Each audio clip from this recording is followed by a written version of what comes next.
Pela abençoada psicografia de Francisco Cândido Xavier, no livro Brasil, Coração do Mundo, Pátria do Evangelho, no capítulo 22, o espírito de Ismael, cuja incumbência seria implantar no Brasil o Evangelho de Jesus, ao se aproximar de um dos seus dedicados e fiéis discípulos numa grande assembleia, disse-lhe: descerás as lutas terrestres com o objetivo de concentrar as nossas energias no país do Cruzeiro. Dissolvida aquela numerosa assembleia de operários do bem, sob as bênçãos auspiciosas de bela e suavíssima atmosfera, tempos depois nasceria, na freguesia do Riacho do Sangue, hoje atual Jaguaretama, no Ceará, Adolfo Bezerra de Menezes Cavalcante, ou Doutor Bezerra de Menezes, como ficou conhecido. Homem probo, de privilegiada cultura, foi ele escritor, jornalista, político, militar e filantropo, tornando-se mais tarde um grande expoente da doutrina espírita, cabendo-lhe a sagrada missão de difundir e emancipar em terras brasileiras o espiritismo como a pátria do Cruzeiro. Era filho de Antônio Bezerra de Menezes e de Fabiana Cavalcante de Albuquerque. Meses antes do falecimento de seu pai, Bezerra mudou-se para o Rio de Janeiro, onde ingressou como praticante interno no Hospital da Santa Casa de Misericórdia, no Rio de Janeiro, onde dava aulas particulares de filosofia e matemática. Em 1856, doutorou-se pela Faculdade de Medicina do Rio de Janeiro, defendendo a tese sobre o diagnóstico do cancro. Foi eleito vereador, mas teve a sua eleição impugnada, sob a alegação de ser um médico militar. Como político, muitas injúrias e impropérios se levantaram contra o seu nome, mas provou o contrário através do bem que ele realizava.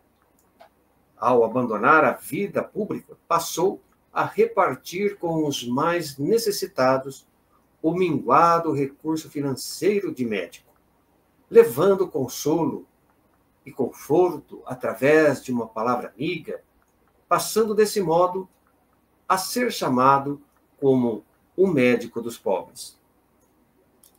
Foi autor de biografias sobre o Visconde do Uruguai, Visconde de Caravelas e Pedro II, entre outras personalidades ilustres do Império do Brasil. Considerado o apóstolo do Espiritismo, em 1883, um súbito movimento recrudesceu contra o Espiritismo. E naquele mesmo ano, Augusto Elias da Silva, fundador da Federação Espírita Brasileira e da revista O Reformador, ainda em circulação no país, consultando Bezerra de Menezes sobre as melhores diretrizes que deveria seguir em defesa dos ideais espíritas, obteve o seguinte conselho do abnegado amigo: contraponha-se ao ódio, praticando o amor e agindo com discrição, paciência e harmonia. E foi em agosto de 1886, aos 55 anos, diante de 1.500 a 2.000 pessoas presentes, que Bezerra de Menezes, em longa explanação, passou a justificar a sua escolha definitiva de abraçar os princípios da Consoladora Doutrina.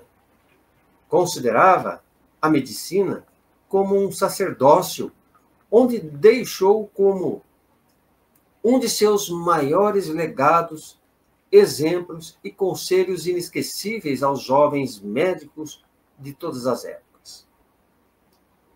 Dizendo que um médico não tem o direito de terminar uma refeição, nem de escolher hora, nem de perguntar se é longe ou perto, quando um aflito qualquer lhe bate à porta. Tornou-se o presidente da Federação Espírita Brasileira em 1889, quando retornaria ao cargo em 1895, época em que a discórdia e a radicalização imperavam muito no meio espírita, permanecendo até o ano de 1900, ano de sua morte, aos 68 anos de idade, tendo sempre ao seu lado a dedicada esposa, Cândida Augusta, ou, como era conhecida, Todoca, carinhosamente. Por ocasião de sua morte, Leon Denis, um dos maiores discípulos de Allan Kardec, então se pronunciou dizendo: quando tais homens deixam de existir, enluta-se não somente o Brasil, mas os espíritas de todo o mundo. Fique com Deus, muita paz a todos e até uma próxima.